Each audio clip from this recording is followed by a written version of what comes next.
Hey guys, welcome to the Liberal Hive Mind, a channel solely focused on exposing the abundant hypocrisy of the left. Well, I hope you guys are getting used to it, or probably a better way to start the video, honestly, is with a question. Are you paying attention yet? The Biden effect is in full, well, it's in full effect. We've been covering the Biden effect phenomenon for the last couple of years. Well, here it is happening again. Is it any coincidence that the moment Joe Biden takes over, the economic future of the United States of America continues to be in peril and the outlook not exactly getting better? Let me show you guys exactly what I mean by that. We got some stuff to get into, so let's roll the tape. All right, folks. So for the last couple of months, Joe Biden has been trying to take all kinds of credit for lowering gas prices. Of course, we know the standard. When gas prices go up under Joe Biden's watch, it has nothing to do with him. Hey, I don't have a magic wand. I don't control gas prices, corn pop, is essentially what they told us. It's not his fault when it rises, but of course he takes full credit when gas prices plummet. We talk often about the gas prices going down to about 160 per gallon. That's because the president took historic steps to see that happening. Because of what the president did, because of the policies that he put forward, because of the actions that he put forward, we have seen those prices go down, especially if you think about gas prices. As you know, President Biden committed to doing everything within his power to address Putin's price hike at the pump.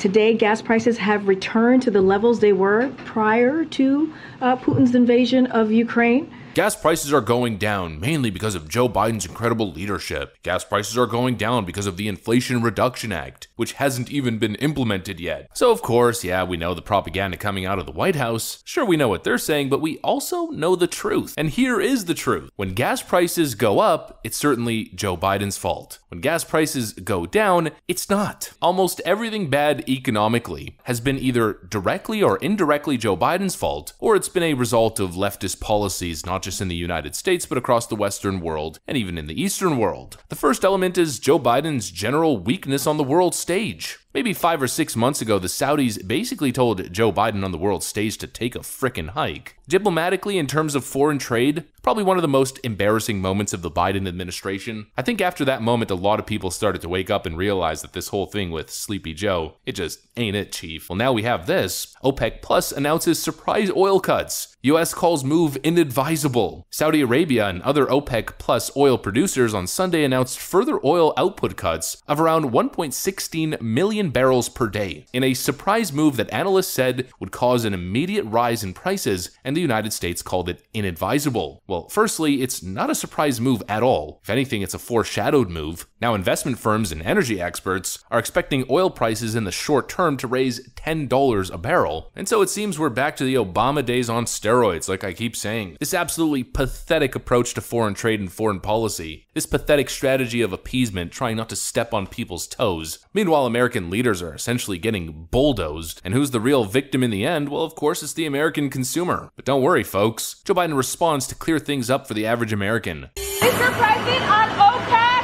do you have any reaction to the oil production cuts, sir? OPEC! On OPEC!